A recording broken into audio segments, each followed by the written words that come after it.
Welcome into the latest edition of Extra Time. Stewart, Robson and Frank Leboeuf here to answer your questions. Frank, the first one of many that we had with a similar theme. How did you celebrate your birthday and what was the best gift that you received? Friday, of course, how old did you turn, Frank? I turned 53. 53. Oh, so you can play this at home, ladies and gentlemen. Is Robbo older or younger than Frank? Robbo? Oh, easy answer. Do you want me to answer the question for them? I'm older than Frank, as you would probably well know. Oh, not necessarily, Robbo, although you have aged. You've lived more of a haggard life than Frank. Maybe. What was the best present you received, Frank? Well, we were only the two of us, my wife and I, because in fact, you have to know that my ex-wife was born same day as me. Oh, here we so go. the thing is, my kids were celebrating the birthday with my ex-wife. Right. And therefore, we had a tete-a-tete like Christmas, and we had oysters, and she offered me a beautiful coat, and I'm very looking forward to wearing it. Beautiful. Because I look like handsome. Oh, no. Yes, very happy. Should we get into why your kids prefer spending time with your ex-wife than you, or should we move on? I think we'll move on. I don't really need that. No answer. We better move on. You kept reposting everyone on Instagram as well, wishing you a happy birthday. I hate it when people do that, Frank. I'm just nice to people, No, it's like, look at me, it's my birthday. Everybody must say congratulations to me. And if you haven't seen it's my birthday, I'll hammer it home. Okay, whatever you want to say. What's happened to your humility, Frank? It's my humility. You know what? People are very nice to wish me happy birthday. I answer to all of them. Well, like 400, posts or texts or whatever it was. And I wanted to be nice, so I say thank you to everybody. Oh no, so your internet's getting hits now. Can Manchester City keep their run going without Kevin De Bruyne in the lineup, Robbo? Where will their chances and goals come from? I think they can still stay on this run, even with Kevin De Bruyne. They've done it before. Kevin De Bruyne is a massive loss for them, but they've got Bernardo Silva. Mahrez, when he's playing at his very best. Gundogan's playing really well at the moment. They might have Aguero back. So I think, yes, they're not as good without Kevin De Bruyne, but there'll still be a challenge come the end of the season. They're still going to have a good run in the FA Cup. They're still going to be a very good side, and I think they'll win at least a couple of things come the end of the season. Let's see if Frank is back with us. There he is, perfect. Frank, Yes. Have you ever got publicly criticised by your teammates like how Marco Reus did to his Dortmund teammates? This, of course, after that defeat, he came out and said, our defenders are always making the same mistakes.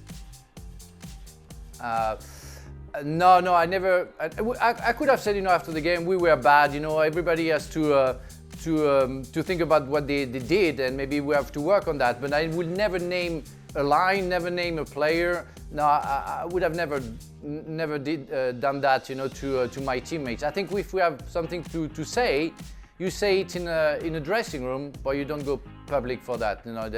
It's quite of a shame. Yeah, it's weird, especially as Marco Reus missed the penalty, of course, that could have given them the win last week. I don't think any of the defenders came out and said he's useless at penalties. Well, you know what? That's the thing. And when you're a striker, especially a striker, you have to count on your defenders.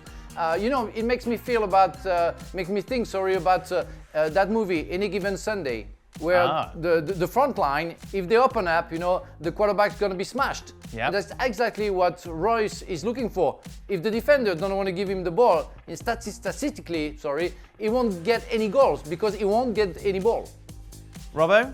Have you ever got publicly criticised? Oh, you probably publicly criticised many people. Yes, when I was playing for Arsenal with Tony Woodcock, who I thought was a good striker, but we had our arguments, and then while he was still at the club, he wrote a book and said I was too headstrong and I got in his way, and I was taking his space, and I was one of the reasons he wasn't getting in the England squad, because I was getting all the praise and he was not getting the limelight that he wanted. So that didn't go down too well with me and one or two others. Robert, there seems to be a recurring theme throughout your career of you falling out with people. No, I only fall out with about 90% of the people that I played with or was coached by. That's not everybody. Is it because... I would say, Dan, 90% of the coaches loved me, 10% hated me with a passion. And what about teammates? How would that percentage mix up? I don't think it'd be that up to 90. Oh, 10% liked me and the other 90% didn't. I was a man apart. I came from a different background to most of the players. I thought that most of them weren't intelligent enough for me. This is it, because you went to public school, which in England is you have to pay for. It's a posh school, yes, which is very rare for footballers. I was to joking go to. when I said that, by the way. No, Robbo, that's it. It's an insight. It's fraudulent. That's it. Okay. If you guys were playing nowadays, what kind of tactical approach would you prefer your team to be playing in? A Klopp gegenpressing style, a Pep tiki-taka philosophy, a pragmatic counter-attacking Mourinho system, or any other style of play? What would you like, Robbo, out of that smorgasbord of tactics? For my style of football, I'd love to play for Liverpool because I thought you had to affect the game, you had to be dynamic. I wanted to do both things in midfield. I wanted to close the ball down, I wanted to be good on the ball, I wanted to make forward runs, and you could do that in a Klopp team from any one of those three, well, not maybe the holding midfield player, but the two other midfield positions that Wijnaldum plays in, and it was Oxlade-Chamberlain, no, it was Shaqiri the other night, but it's usually Henderson. So that's the team I would want to play for. Frank?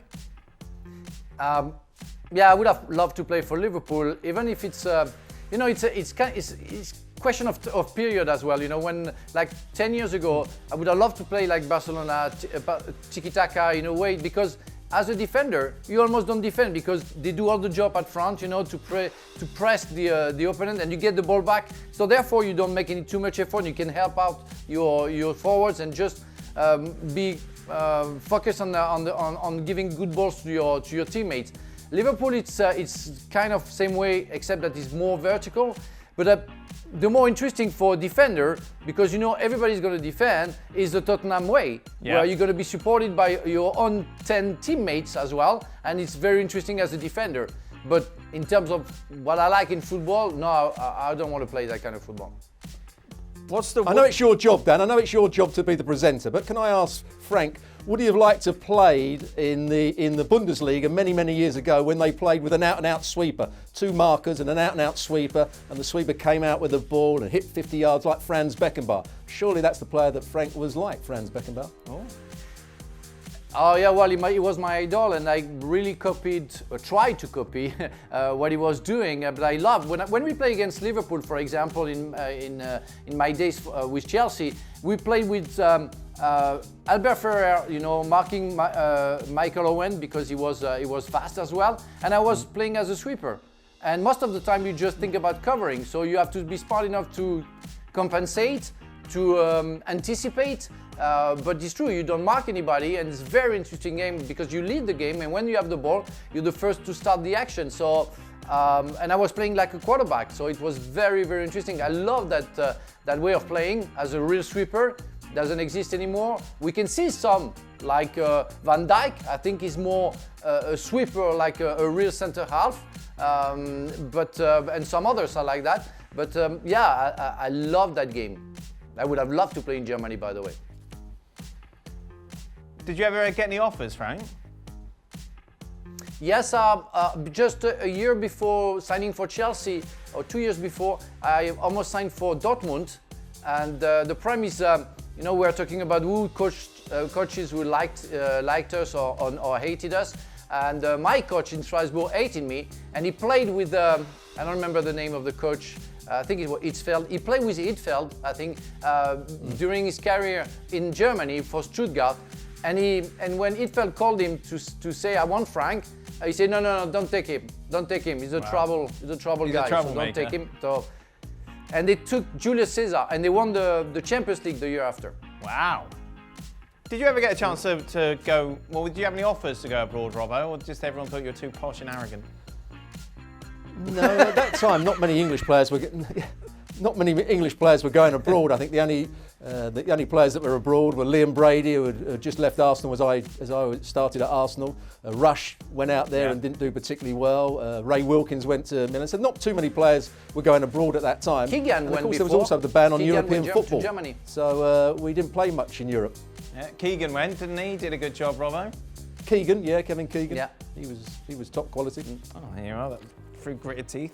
Man. What's the worst advice that you ever received from a former teammate and/or coach? Xhaka always says that the players used to say to him before a match, we could really do with a clean sheet, as if that was going to make any sort of difference to him going out. Robbo, worst piece of advice? Anything that Bobby Gould said, that was the worst piece of advice. He was the worst coach and manager that I ever played under, and he knows exactly what I mean. I didn't really get on with him. When I talked about the 10% that hated me, he said, I think it was in his book, that I was the hardest player to coach or manage because I never did what he wanted me to do. Again, that's about right. Again, the recurring theme of you being pig-headed. Frank, what's the worst advice you got? No, nothing much. Nothing much. I remember Ranieri asking me to trust him if I wanted to be a good player. And I was already 32 and I won almost everything. Right. And I started to go down. So, Yeah. but it was just as a joke because he was a fantastic person. Arrogance So, again. No, nobody. Okay, final question. Hi Dan, I'd like to know if the guys were in their early to mid-20s and playing now, which player from their era would they want to be on the team with them? Oh. How many players we can get? You can have one, Frank. Would that be Zinedine Zidane? Oh, no. I will play with Sergio Ramos. I will be with him. Oh, I see. Is that... No, which player from their era? Oh, there. Yeah. Oh, there. Oh, yeah, sorry. So from their era. Oh, okay. I'd have liked to have played with Glenn Hoddle because Glenn Hoddle was a great passer of the ball and it would have allowed me to make forward runs and be energetic and go and close people down, and he could have been the playmaker spreading the ball from one side of the field to the other. That would have been a good combination. How long until you would annoy him, Robbo? I annoyed him when I played against him. I enjoyed playing against Glenn Hoddle because he didn't work hard enough for his space. He was a great footballer. Right. But I always felt as though you could close him down, win the ball off him and then go and attack, and you could run off the back of him. And he got booked twice for lashing out at me. So, yeah, I annoyed him several times. Standard. Frank?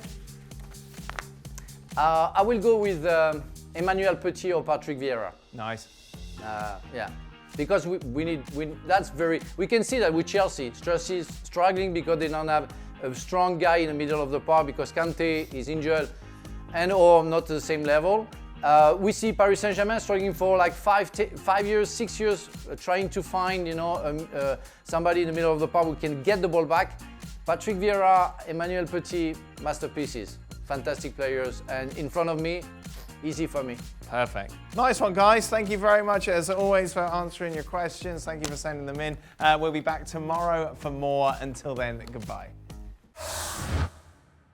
Well, thank you very much for watching ESPN on YouTube. For more sports highlights and analysis, be sure to download the ESPN app. And for live streaming, premium content, and let's not forget as well, ESPN FC 7 days a week. Subscribe to ESPN Plus.